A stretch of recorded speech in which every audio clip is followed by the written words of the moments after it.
sou Júlia Limpe Lima, eu curso bacharelado em atuação cênica na Unirio. Eu sou bolsista FAPESD da Iniciação Científica, orientada pelo professor Manuel Ricardo de Lima, do curso de Letras da Unirio. Hoje eu vou falar um pouco sobre minha pesquisa em andamento, intitulada Corpos Políticos Insubmissos, Geografias e Materiais entre 5 poetas mulheres.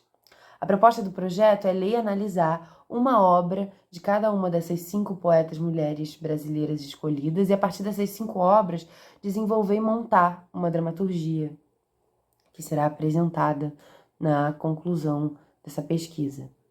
Pensando em ler essas poetas, tanto separadamente, na proposta de cada publicação, mas principalmente em conjunto, essa tensão provocada pela noção de contato e contágio, de quando o livro de uma das poetas toca o livro de outra poeta, fazendo as questões se misturarem. Por meio dessa geografia material, e como é uma pesquisa interdisciplinar entre poesia, teatro e filosofia, a ideia é investigar os traços de corporidade presente em cada obra através dessa noção de corpo político, retirada do pensamento da bailarina e pensadora francesa Valentine de Saint-Point e do historiador francês Daniel Hasse. É pela investigação desses corpos propostos por cada poeta, que são majoritariamente femininos, que eu vou elaborar o que seria essa dramaturgia insubmissa e levá-la à cena. Bem, as 5 poetas brasileiras, mulheres escolhidas, que formam esse conjunto aberto, heterogêneo, são a Aline Prúcoli, com o livro Postulâncias, publicado em 2017. A Anita Costa Maluf, com o livro Como se Caísse Devagar, de 2012. A Chantal Castelli, com Os Cães de que Desistimos, publicado em 2012. A Julia Studart, com Locomáquia, de 2012. E a Verônica Stiger, com Gran Cabaré Demencial, 2012. Vindas de diferentes estados brasileiros, tem a Anita Costa Maluf e a Chantal são de São Paulo, a Aline Prúcoli é do Espírito Santo, a Julia Studart do Ceará e a Verônica Stiger do Rio Grande do Sul. E sendo assim,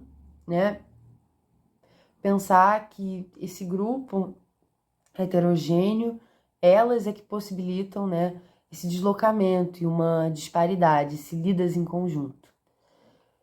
Pensando que cada uma dessas obras propõe corporidades diferentes, apesar de serem corpos majoritariamente femininos, você tem corpos em queda, corpos eróticos, ásperos, mal-entendidos, graciosos, ao mesmo tempo violentos, confrontadores, portanto, insubmissos.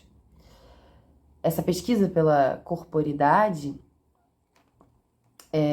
vem um pouco retirando o conceito do corpo político do historiador francês Daniel Hasse no livro A Guilhotina e o Imaginário do Poder, publicado na França em 1987, em que ele vai propor, a partir da crise política social da Revolução Francesa, uma articulação do corpo individual como corpo político.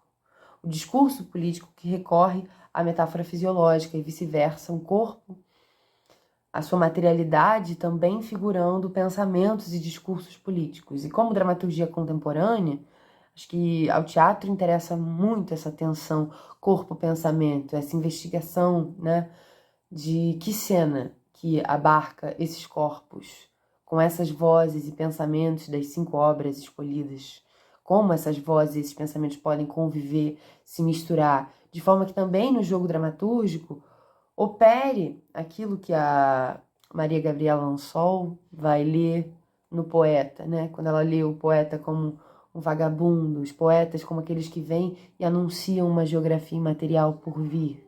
Essa vagabundagem é como desmontagem das circunstâncias de controle, de poder, como uma insubmissão. Então, como esse caráter de insubmissão do poeta, da poesia, como desse modo, como é que a gente pensa essa dramaturgia? Como eu elaboro essa dramaturgia insubmissa? Também como essa desmontagem. Uma desmontagem que, inclusive, na forma, nunca um drama aristotélico, mas do contrário, como utilizar dispositivos dramatúrgicos, como a metalinguagem, o conceito do jogo de sonho, do Strindberg, o conceito de testemunho que o Jean-Pierre Sarrazac vai abordar no livro sobre a fábula e o desvio, quando ele fala sobre o drama moderno e contemporâneo. Bem, assim, depois da leitura e da análise das obras escolhidas, tanto quanto das obras e dos textos de filosofia indicados pelo orientador, tensionando esses conceitos e ampliando essas leituras, que eu me surpreendi como também existiam temas muito comuns, né, nesses livros, sendo abordados, revirados, rasgados de formas tão diferentes: a morte, o amor, os acidentes, a maternidade. Foi aí que comecei a elaborar, enfim, essa dramaturgia, que leva o título de um dos poemas da Julia Studart, presente no livro Logomáquia, que é "Você tem 2 horas para recuperar a imaginação".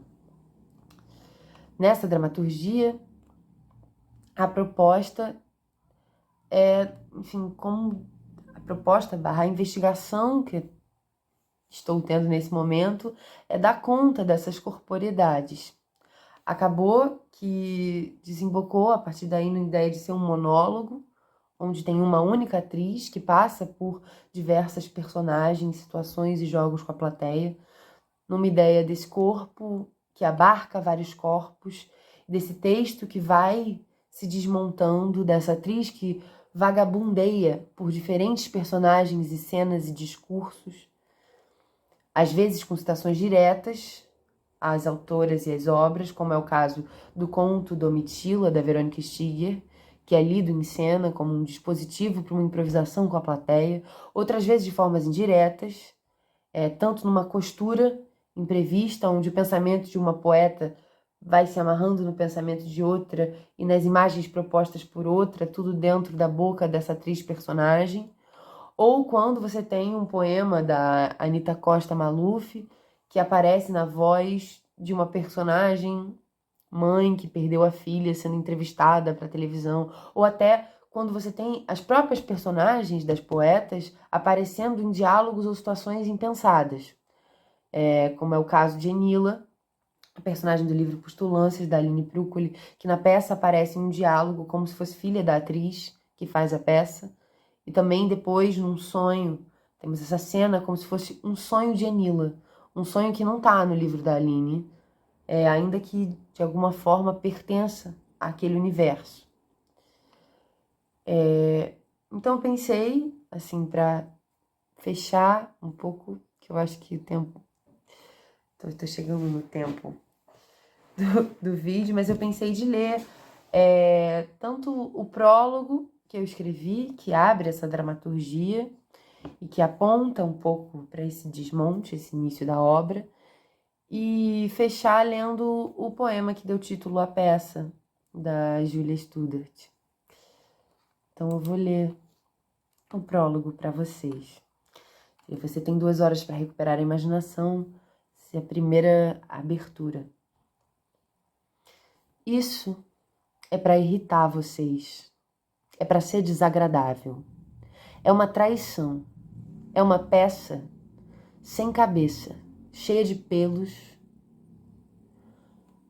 com mais de uma palavra e nenhuma autora, sem dona, bêbada, suja, desimportante, uma peça amante, uma peça que poderia ser outra, mas é sempre a mesma, que comete abusos e atentados contra a poesia, ainda que goste de chupá-la, comê-la. É um ato de quem leu Beckett e não sabe desler, de quem não faz acrobacias e de quem não sabe para quem dizer nada, nada, nada, nunca. Essa é a única mentira dessa peça. A gente ainda sabe mentir. Ela não sabe para quem dizer alguma coisa. Nada, nada, nada, nada. Então podem escrever seus nomes num papel, como informação que julguem importante sobre vocês e deixar na saída. Mesmo sem olhos para ler, a peça vai tentar roubar algo de vocês. É sempre um roubo, um direito de roubo, um assalto. Essa é a linha dessa dramaturgia. E hoje, que surpresa, é sempre o dia de fazê-la.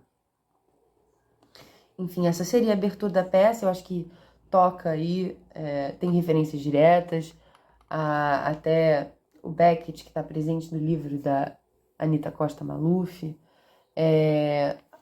de quem não faz acrobacias, que está na Julia Studart, Tem pequenas referências, assim, a imagens que aparecem e ao mesmo tempo eu acho que, enfim, uma boa abertura para essa ideia dessa mistura das vozes, dessa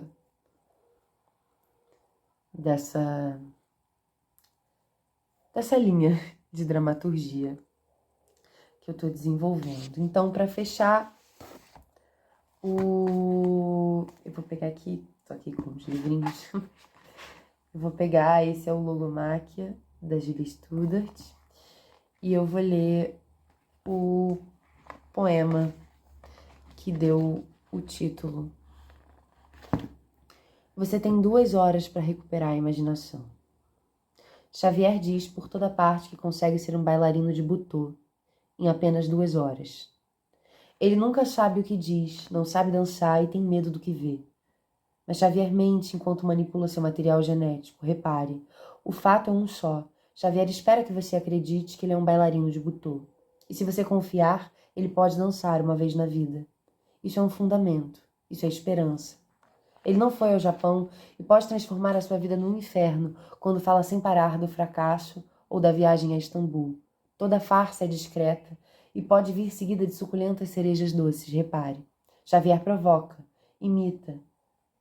Tatsumi, Hijikata e Kazuo Ono para a menina de boina vermelha que sai de casa. Ela tenta se despedir do corpo dócil, enganar a ortorexia e as sobrancelhas juvenis, fazer um curso de modelo vivo no verão. Xavier pode transformar a vida da menina de boina vermelha. Ela não sabe o que fazer com tanta falta de imaginação. Ela sai de casa, ela faz um curso de modelo vivo no verão. Ela não é feliz. Enfim, é isso, gosto. Se deu título, acho que tem um jogo interessante aí dos corpos e do teatro que também aparece e que aparece em algumas das outras poetas. E é isso, essa é um pouquinho da pesquisa e como ela tem caminhado até aqui.